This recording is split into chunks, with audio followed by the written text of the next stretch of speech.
Maximum रुनियायाव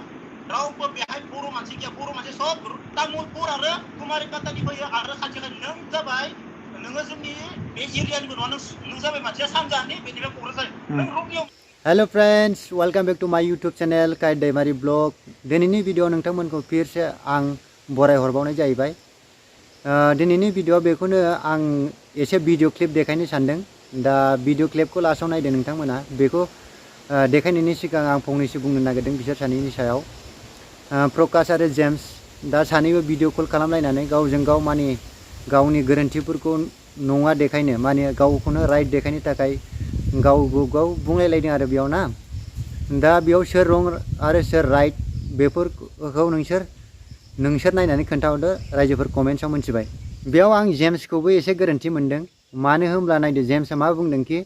नों सानजानि मानसि जानानै मानो रङियायाव मिटिंनि जायगाखौ लानांगौ होननानै आरो नों जोंखौ मिटिं लानायनि सिगां मानो सोंहराखै होननानै आरो जोंनि जायगायाव बेयाव सानजानि मानसिया सोनाबनि मानसि जेबो गैया दा जों बर' नालाय जों गासिबो बर'आनो जोब बेयाव जोंनि क'क्राझारनिफ्राय लानानै ओरै बाक्सा उदालगुरि जेसेबां सानजाहा दङ जोंनि गासिबो बर'आनो बेयाव मोनब्रै डिस्ट्रिक्टआवबो जेरावखि लाया मानो जोंनि बर'नि जायगायानो जेरावखि जाया नों थांनानै जेखि मिटिं खालामाखै नों बेयाव आरामसे थांनो हायो बेयावथ' नोंखौ थांनो माना खालामाखै जेरावबो थारमाने नोंसोर सोरनिबा मानसिनि सायाव माने गाज्रिखौल' माने नागिरबाय थायो आरोना हेबनाय स्टाइलावसो थाङो आरो बेफोर जायखिया नोंसोर इउटुबार मिटआव थांनो गोसो गैयाबा गैया बेफोरखौ मोजाङै बाथ्राजोंबो बुंनो हायो आबेबा मोनसे बाथ्राया गाज्रि बुंफ्लांबायदोंमोनबा आवगायावबो बेफोरखौ नोंसोर मोजाङै फनजोंनो रायलायनानै प्रब्लेमफोरखौ सल्युसन खालामनो हायोमोन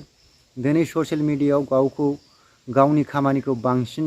मावनानै देखायद्रायदों माद्रायदों बेफोरखौ देखायनो थाखायनो नोंसोर बै दावराव जानायनिफ्रायनो बे भिडिअफोरखौ दिनैसिमबो माने हेबलायलायनायखौल' लाबोगासिनो दं दिनैसिम मानो सल्युसन लाबाखै नोंसोर दा बर'नि एनिथिं एमजे जेम्स ओमफ्राय प्रकाश नोंसोर साथामा जोंनि बर'नि माखासे गोबां माने गाज्रि जे जिनिसफोरखौ जोंनि समाजनिफ्राय बोखारनांगौ बेफोरनि सोमोन्दै भिडिअ लाबोनानै नोंसोर खोन्थाबाय थायो दा दिनै बिसिबांबा गिदिर जोंनि हारिनि समाज जेंनाखौ सुस्रांनो थाखाय नोंसोर जाय ससियेल मिडिया प्लेटफर्मखौ लादों दिनै बे ससियेल मिडियानि प्लेटफर्मखौ लानानैनो नोंसोर दावरावसो जागासिनो दं कि नोंसोरबो माने समाज सुस्रांनायनि थाखाय फैयाखै बायदिसो मोनलायलांबाय आं एखनबा मा दा नोंसोरनि भिडिअफोरखौ नायोबा दा नोंसोरनो बेबायदि गावजों गाव नांलायलायबाय थायोबा दा बै पलिटिकेल पार्टिनि माखासे मानसिफोरखौ नों मा बुंबावनो जेनेबा बिसोरथ' नोंसिनिफ्राय गोबां हाइ लेभेलाव दङ बिसिनि पलिटिक्स गेलेनायानो आलदा बिसिनावथ' आरो बिसिबां मानि प्रेसार फैयो बेखौथ' आरो मा बुंबावनो दिनै नोंसिनाव रावनिबो प्रेसार गैया नाथाय नोंसोर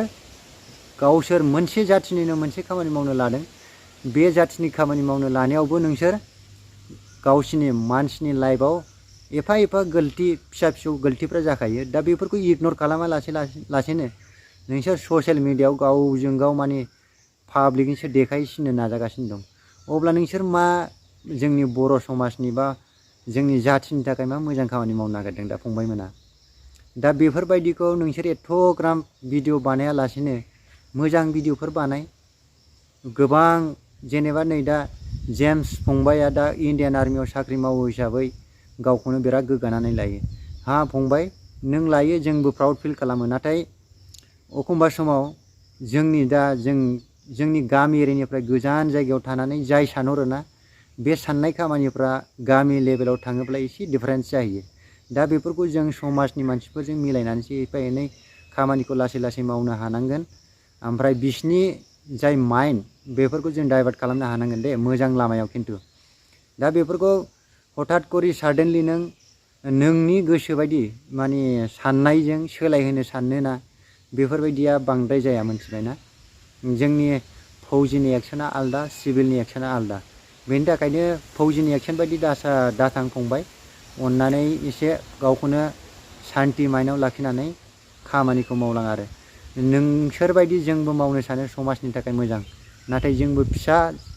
मानसि जोंनावबो थोजासे जेबो रां रुपा एबा सोरखौबा हेल्प खालामनो हानायनि एथ'ग्राम गोहो गैया अब्लाबो जा एसे जोंनि बाथ्रा रावजोंनो जोंनि समाजखौ मोजां खालामलांनो सानो बेजोंनो जायोबा जाबाय इयुनाव जुदि जोंबो माखासे हेल्प खालामनो हाथावथाव समाजनि थाखाय मोजां खामानि मावनो हाथावथाव जायोब्ला जोंबो हेल्पखौ होगोन। दा भिडिअखौ बारा गोबाव खालामला आङो नोंथांमोना बिसोरनि भिडिअखौ नायदो ओमफ्राय कमेन्ट्सआव लिरनानै हर बेयाव नोंसोर सोरखौ एग्रेसिभ बा सोरखौ साबसिन मोनदों आरोना बिसोर सानैनि गेजेराव सोरखौ बांसिन गोरोन्थि मोनो। अके लास्टआव बेखौनो रिक्वेस्ट खालामबाय भिडिअखौ मोजां मोनोब्ला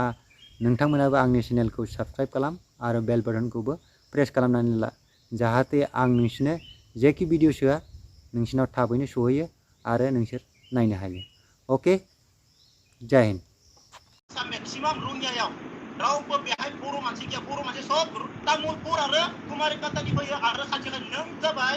नोङो जोंनि बे एरियानिबो नङा नों जाबाय मानसिया सानजानि बेनिफ्राय क'क्राझार नों रङियाव मानो मिटिं खालामदों नों जोंनाव सोंनाय मिटिंखौ बबाव लानांगोन नों मालाबा सोंनाय। अके दानाबा नोंनि फिननायखौ नांगौ नोंनो फिननायखौ नांगौ नालाय जेम्स ओइ जेम्स ब्रादार नोंनो फिननायखौ नांगौ दा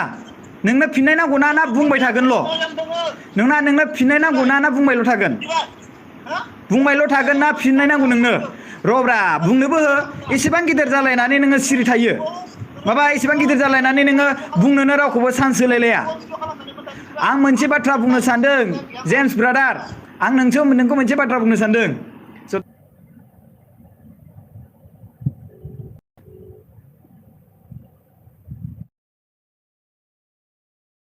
मा मोनथिनो लुबैदों बिथाङा थांबाय लाइभ होनाय लोगो लोगोनो वाव वाट्सएप कलावथ' बिथाङा मा होनोमोनलाय बेखौ रेकर्ड खालामनो बिएलाइ फनखौ दानबाय डिक्लाइन खालामबाय। जेम्सआ बुंदों कि रङियाव मानो लादों आरो आंखौ बुंदों जेम्सआ नों सानजानिसो नों सोनाबनि नङा नायदो अ सानजानि बर'आ बर' नङा नामा रायजो राजाफोर आं गुथाय गासिबो बर' हारिखौ बुंगोन आङो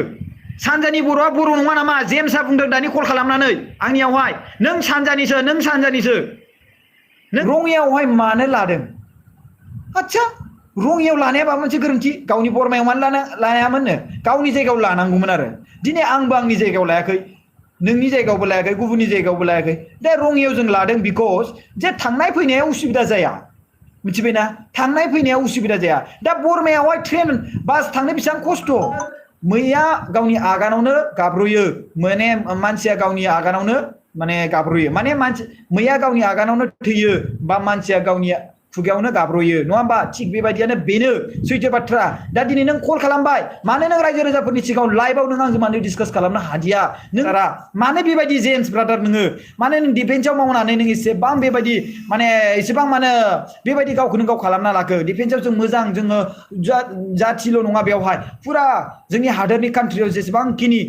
सुबुंफोर थायो बिसोरखौ जों प्रटेक्सन होनो थाखायसो जोङो आर्मिफोरखौ जों मोनथियो नाथाय नोंथाङा दिनै बर' हारिनि गेजेराव दावराव दावसि खालामनायखौल' मानो नोजोर होबाय थागासिनो जोंनि बर' हारिनि दैदेनगिरिखौ रेसपेक्ट होनानैबो माखासे रायज्लायनो रोङा दिनै गावहा रेसपेक्ट लुबैयो फारसे आं रेसपेक्टखौनो होखायो बेजों रायलायोब्ला नाथाय मानो बेफोरबायदि जाखो काइन्डलि आङो धनन्जय रामसियारि बा दनजिब रामसियारिखौ आं बुंगोन काइन्डलि रिक्वेस्ट खालामो ब्रादार अन्नानै नोंबो मिटिङावहाय नुजाथिफैबानो जाबाय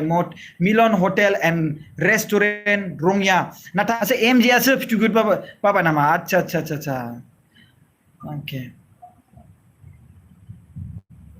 सोब ब्लेकलिस्ट खालामबाय गावनो भिडिअ कल खालामदोंमोन आंखौ कल खालामफिनदोंमोन आंहा गोनांथि गैथ'आ नोंजों आं मानो खालामनो नों खालामनो गोसोबा खालामबाय खालामनानै भिडिअ रेकर्ड ओरै खालामबायब्रा भिडिअ ओरै रेकर्ड खालामबाय बियो आंखौ दानोबा आंहाबो सानबाय होद आंबा मा बुंगोन बे बुंनायनिखौनो पइन्टखौनो दानस'नानै भिडिअ क्लिप्स बानायनानै आरो रस्ट खालामलायगोन आंलै सानबाय आङो हाब बिदिब्ला आंबो लाइभ होनि र' लाइभ होनि होनना बुंबाय आङो जि कल मी होनना बुंफिनदो बेनिफ्रायसो आङो बेखौ हरदो लोगोफोर अब्ला भिडिअखौ नायलांबाय थादो नों आंखौ प्रकाश जेम्स होननानै होख्रावबाय थादो दि नों आंनि गिदिर ना उन्दै बेखौ बुंलाय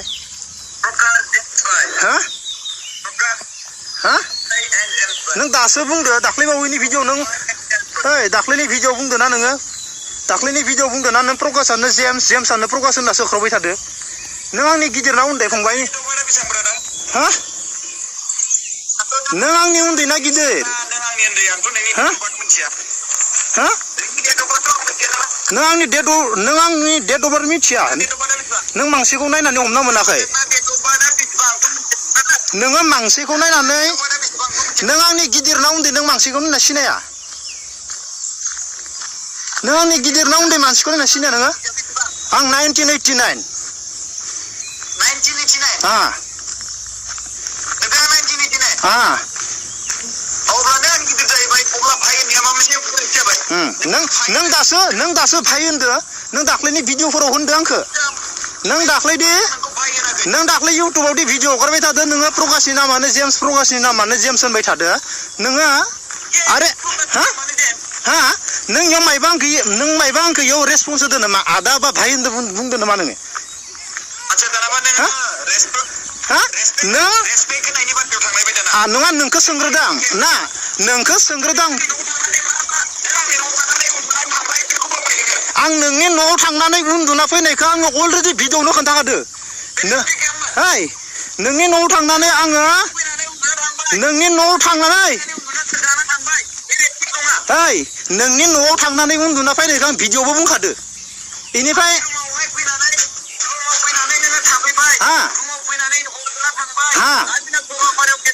आं बेखौ आं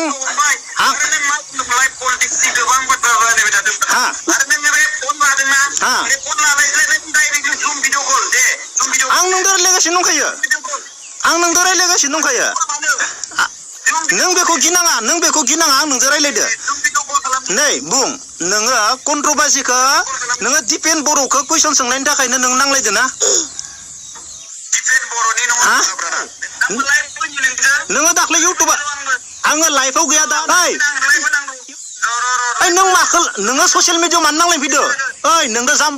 नोंदो आं जाम्बा जाफानो हाया नोंनि भिडिअ थाजोब्बाय आङो नोंदो ससियेल मिडियाआव नांलायफानो हाया नोंदो लाजिनाङा नोङो रङियाव नों मानो लादो